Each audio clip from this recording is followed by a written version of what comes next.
Chosen one, anchor your spirit and listen carefully.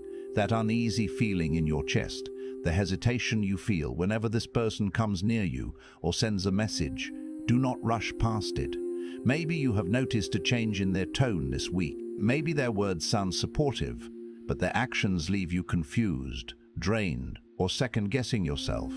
Or perhaps they have been trying to regain access to your attention after you finally created distance.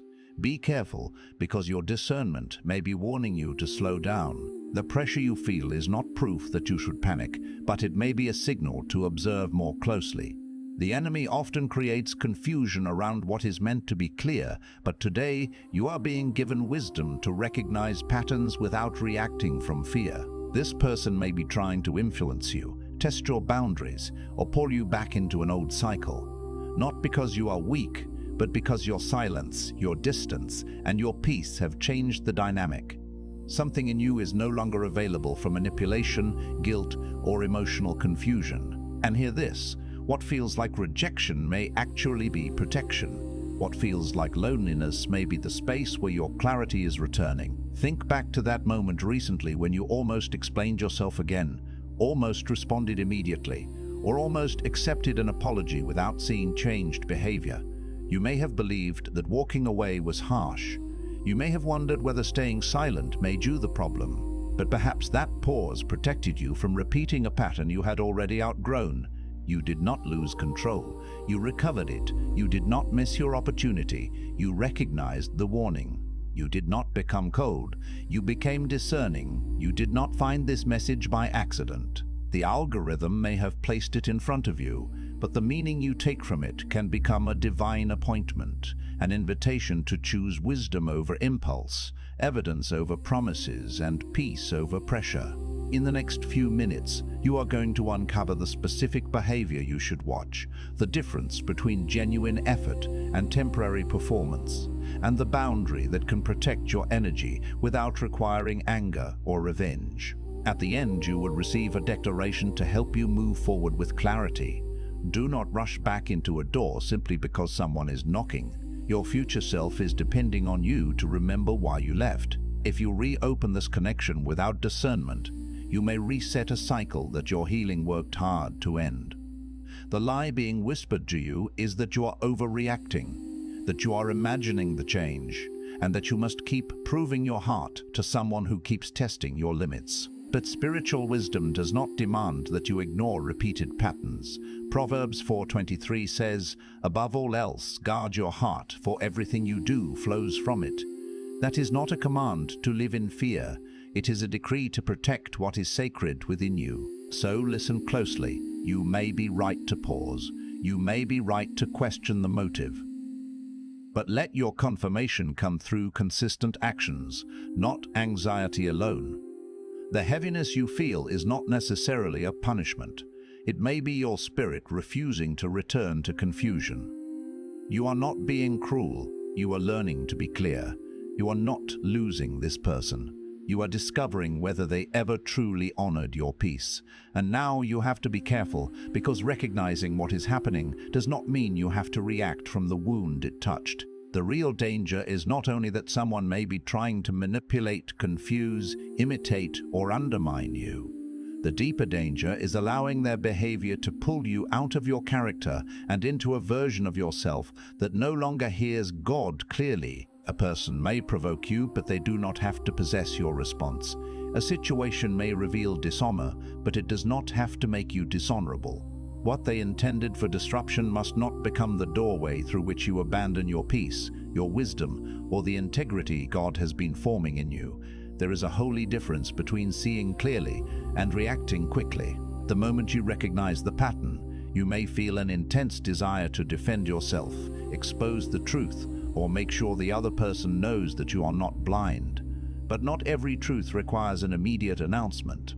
Some truths are revealed so you can move differently, not so you can argue more effectively. God may show you what is happening because He is preparing you to change your position, not because He is asking you to enter another exhausting battle. The revelation is not always a command to confront. Sometimes it is an invitation to become quiet, watchful, and wise. Some messages don't just inform, they activate. If something stirred deep in your spirit just now, you may be ready to receive the Chosen One's blueprint. This sacred guide reveals the 8 divine patterns behind your calling, your suffering, and your destiny. It also comes with the full audiobook, so you can absorb it during prayer, rest, or quiet moments with God. And for those called to speak His truth, you'll also receive Activating Your Prophet Mantle, a powerful bonus ebook for those carrying a prophetic assignment. The link is in the first pinned comment, but only for a limited time. What you are sensing may be real, but discernment is not the same as suspicion. Discernment brings clarity. Suspicion consumes your peace. Discernment helps you move wisely. Suspicion makes you obsess over every word, every delay, every expression. It keeps you looking through a magnifying glass at someone else's behavior until you can no longer see the road God placed in front of you. That is why the enemy often tries to attach fear to a genuine revelation. He cannot always stop you from seeing the truth, so he attempts to make you respond to the truth in the wrong spirit. Discernment is calm, even when the information is uncomfortable. It does not need to shout in order to be accurate. It does not need to create a dramatic story around every unexplained detail. It allows you to notice, pray, wait, and then act from wisdom. Suspicion, however, demands constant evidence. It turns every silence into rejection, every question into an attack, and every delay into proof of betrayal. You may begin with a genuine warning from your spirit, but if fear takes control, the warning can become an atmosphere of torment. God may be showing you a door that should remain closed, but He is not asking you to spend your life standing outside that door, listening for movement on the other side. You may be right about this person's intentions, but you do not need to prove it through confrontation. You do not need to expose every hidden motive. You do not need to gather a courtroom of evidence just to justify protecting your peace. Nehemiah understood this. When the builders were working on the wall, those who opposed them sent messages designed to pull Nehemiah away from his assignment. They wanted him to come down from the work and enter a conversation that would weaken his focus. His answer was simple. He refused to leave what God had given him to build.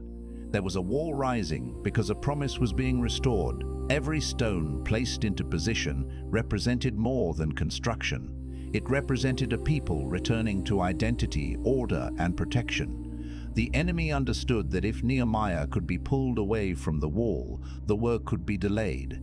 The invitation looked reasonable, but its purpose was destructive. This is how distraction often arrives. It does not always appear as an obvious attack. Sometimes it comes as a message demanding your attention, a conversation that appears urgent, or a person insisting that you owe them an explanation. But you must ask yourself, what will this require me to abandon? Will answering this pull me away from prayer? Will defending myself consume the energy I need for my assignment? Will this conversation build anything, or will it only reopen a wound? Nehemiah did not confuse accessibility with obedience. He knew that the wall was more important than the approval of the people criticizing him. His refusal was not arrogance. It was focus. There are seasons when your most spiritual response is to keep building while others keep talking. Let them misunderstand the silence if they must. Let them call you distant when you are actually disciplined. Let them assume you are unaware when you are simply refusing to be dragged into a place God did not send you. That is the first shift you must make. Stop allowing every disturbance to become an invitation. Some people do not need access to your explanation. They need distance from your energy. Some conversations are not opportunities for closure. They are traps disguised as communication. When you feel pressured to respond immediately, pause. When someone demands access to your thoughts, pause.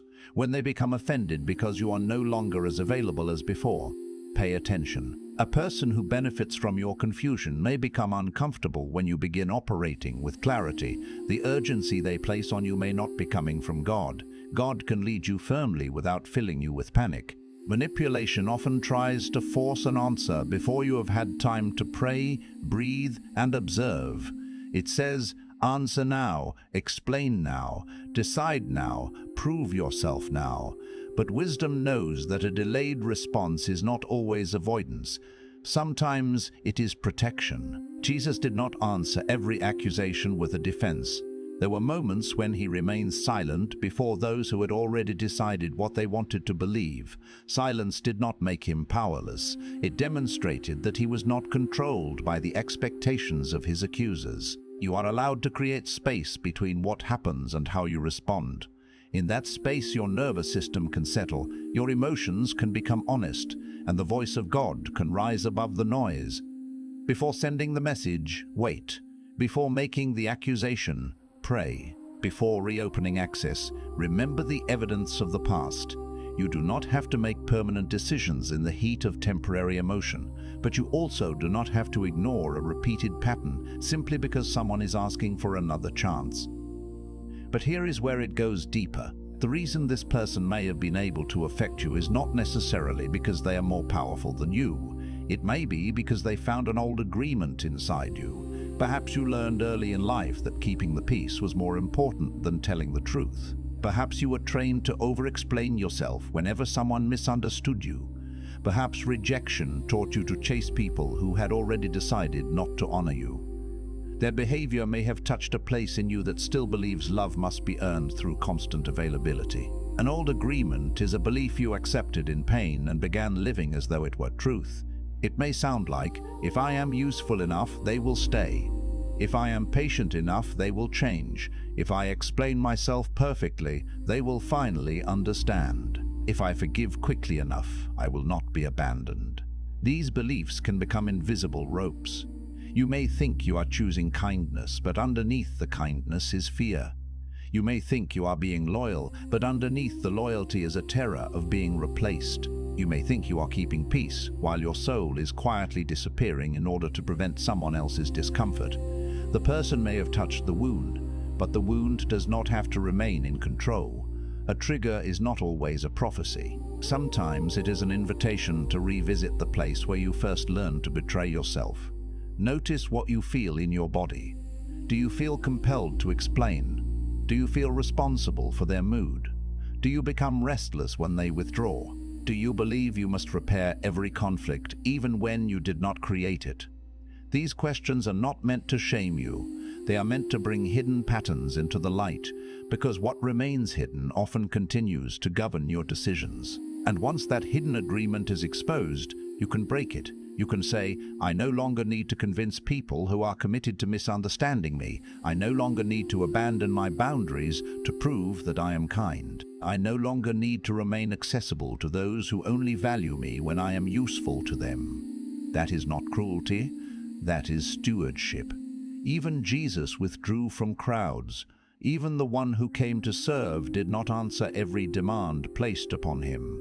Your life is not public property. Your compassion is not an unlimited resource that everyone is entitled to consume. Your time, attention, body, creativity, and emotional strength have been entrusted to you, and stewardship means deciding where they can bear fruit.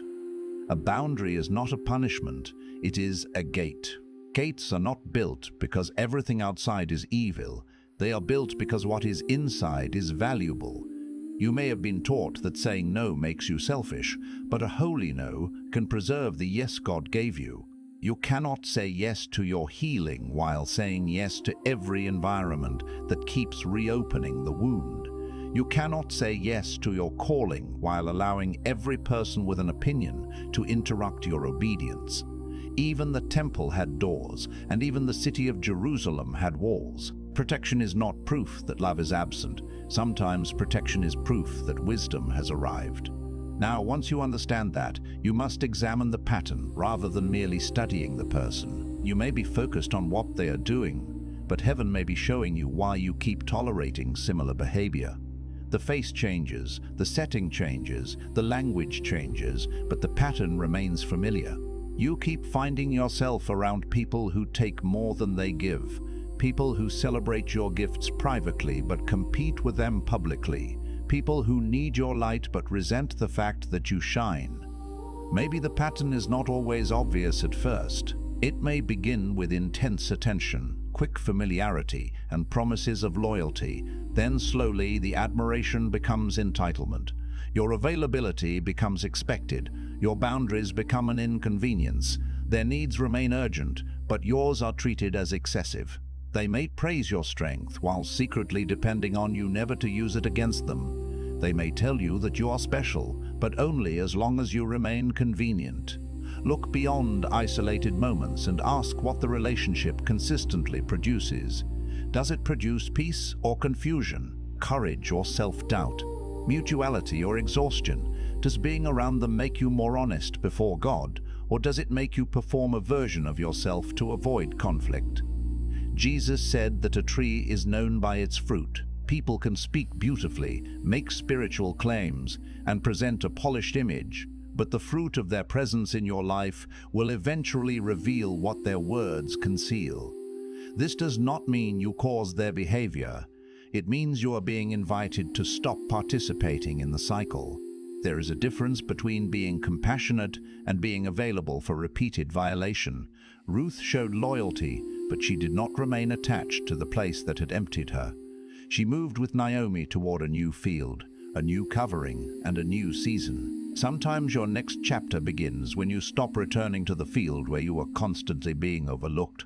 Ruth did not know every detail of the future when she left Moab. She only knew that the old place could not contain the faithfulness growing inside her. She walked toward uncertainty, but she did not walk without direction. There are times when God will not give you a complete map because He wants you to learn the sound of His voice one step at a time.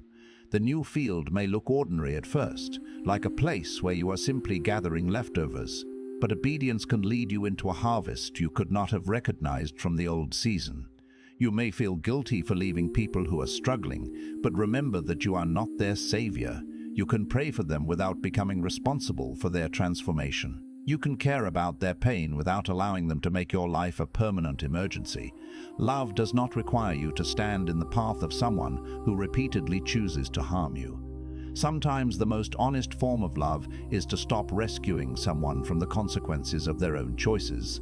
And what comes next may surprise you, because the answer is not always to cut someone off dramatically. Sometimes the most powerful response is to become less predictable. Stop announcing your next move. Stop revealing every burden to people who have not proven they can carry it. Stop giving detailed explanations for decisions that God has already settled in your spirit. Samson kept revealing the source of his strength to someone who repeatedly demonstrated that she could not be trusted with it. Wisdom is knowing that not everyone who asks a personal question deserves a personal answer. There is a sacred privacy that must surround certain things while they are still forming. A seed does not need to be dug up every morning so that everyone can inspect its progress. A baby does not need to be exposed to every wind before it is strong enough to stand. Some dreams need prayer before they need publicity. Some instructions need obedience before they need explanation. If God has given you an assignment, protect it from voices that have no responsibility for its fulfillment. This does not mean you become deceptive or secretive in a harmful way. It means you learn the difference between secrecy and sacred discretion. Secrecy hides what should be confessed. Discretion protects what should be nurtured. There are trusted people who can help you carry a burden, but trust should be established through consistency, humility, and proven character. A person does not earn access merely because they are curious, familiar, or emotionally intense. This is not about becoming cold, it is about becoming discerning. A guarded heart is not always a hardened heart. There is a difference between closing yourself to love and closing the door to intrusion. You can remain generous without being naive.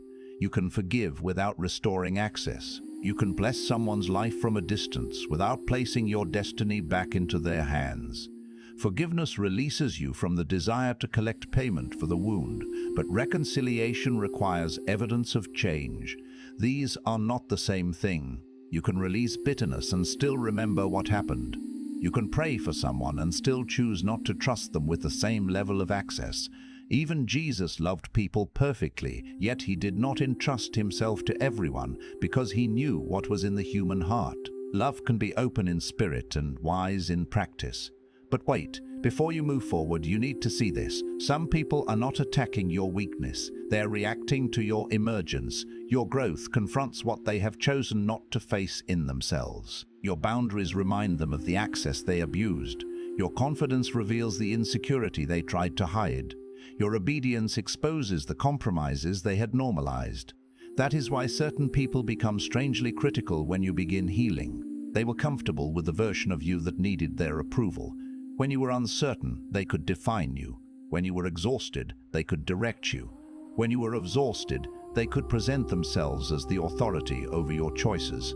But healing changes the arrangement. You begin asking questions. You begin listening inwardly. You begin recognizing that peace is not something another person grants you. The old relationship may resist this new freedom because your growth removes the leverage they once held. Do not shrink to make someone else feel safe. Do not dim the evidence of God's work in you just because someone prefers the old version of you. Joseph's brothers recognized him only after he had become what they once tried to destroy. They could not understand that the pit had not ended his story. It had repositioned him. Some people will only respect your boundaries after they realize your boundaries are real. Joseph did not become powerful by convincing his brothers to believe in him. He became faithful in every place where God allowed him to stand. In the pit, in the house of Potiphar, in the prison, and finally in the palace, his character remained connected to God. The very people who tried to reduce him to a rejected son eventually had to encounter him as a steward of authority. Your emergence may not look like revenge. It may look like stability, wisdom, health, and a life no longer organized around the opinions of those who wounded you. Still, you must be careful not to let their opposition become the center of your identity. If all you think about is proving them wrong, they are still directing your life. The goal is not to make them regret losing access to you. The goal is to become so aligned with God that their approval and their rejection carry the same limited weight. You are not healed when they finally apologize. You are healed when their refusal to apologize no longer determines whether you move forward. Do not build your future as a monument to what they did. Build it as an altar to what God has done. There is a temptation to make every success a message aimed at the people who doubted you, but that keeps your eyes turned backward. Let your work become worship rather than evidence. Let your peace be private proof that you have crossed over. You do not need to keep checking whether they noticed your transformation. The one who called you already sees it. In just a moment, we are going to uncover the part most people avoid, the place where being right can still become a spiritual distraction. Because sometimes the enemy does not need to deceive you about the person. He only needs to convince you to stare at that person so long that you neglect your assignment. Being right can become an idol when it receives more attention than being obedient. You may know exactly who lied, who copied, who betrayed, who manipulated, or who spoke against you. Yet knowing that does not automatically tell you what to do next. Information without direction can become another form of bondage. You can possess the truth and still misuse your energy by circling it endlessly. The question is not only, what are they doing? The question is, what is God asking me to do with what I now know? This is why you must bring your attention back to what God placed in your hands. Return to the work, return to prayer, return to your body, your rest, your finances, your creativity, your family, or calling. Do not spend the entire night analyzing a message when heaven has already given you an instruction. Moses could have stayed focused on Pharaoh forever, but his assignment was not merely to escape Egypt, it was to lead people toward freedom. There comes a moment when you stop rehearsing what tried to hold you and start walking toward what God has opened. Your body may be asking for rest while your mind keeps replaying the conversation. Your spirit may be asking for stillness while your thoughts keep constructing arguments you will never deliver. Bring yourself back gently. Drink water. Put the phone down. Breathe slowly. Write what you know. Write what you fear. And write what God has actually instructed.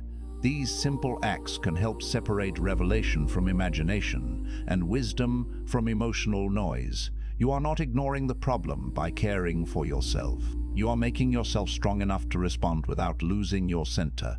And here is another layer. You may be waiting for God to expose this person, while God is waiting for you to release the need to be vindicated. You want everyone to see what you saw. You want the hidden motives to be uncovered publicly. You want the people who doubted you to admit that you were right.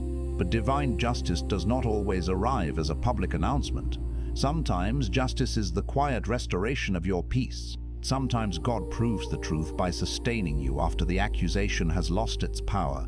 There are battles God settles in the courtroom of heaven without inviting you to watch every proceeding. You may never see the full consequence of another person's choices, and that may be mercy. If you watched every downfall, every regret, and every moment of realization, you might remain emotionally tied to them. God may choose instead to lead you so far into wholeness that their outcome no longer feels like your responsibility.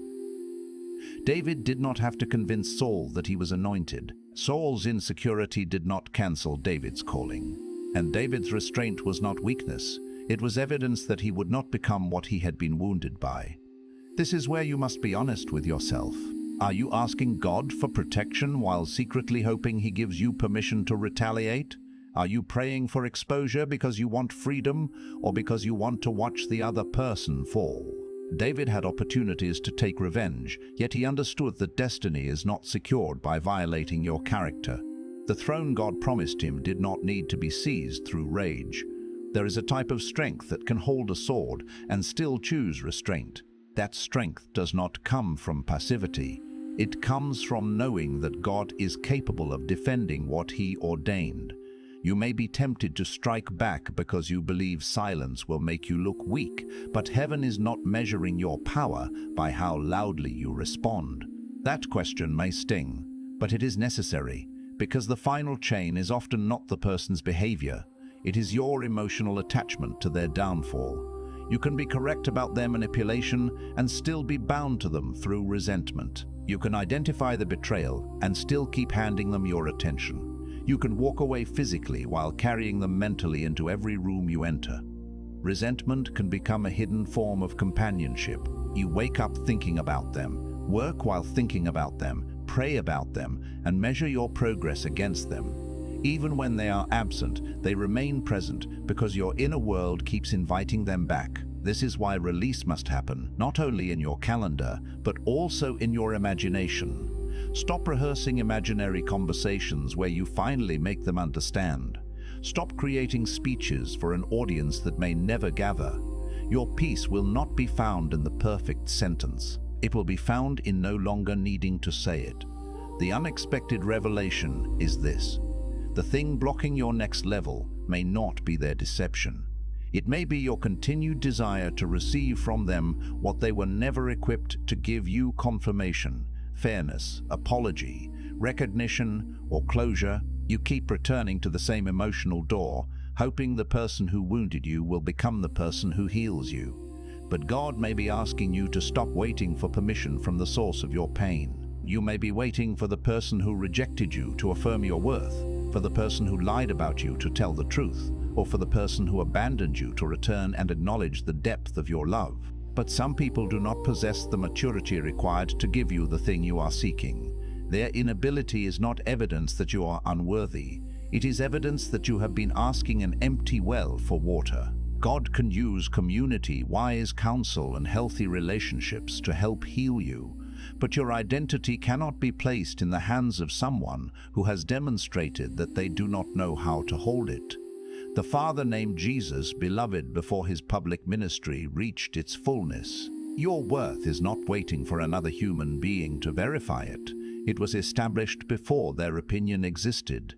Closure may not come through their explanation. It may come through your decision. Healing may not begin when they understand what they did. It may begin when you understand that your future cannot remain hostage to their understanding.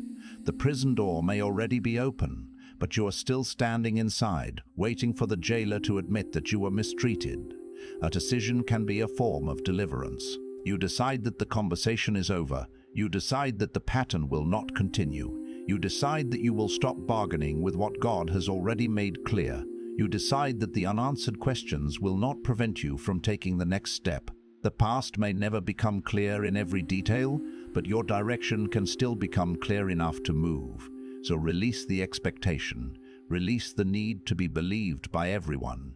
Release the urge to respond to every provocation. Let your silence be intentional, not fearful. Let your distance be peaceful, not vindictive. Let your next season be built on obedience rather than reaction.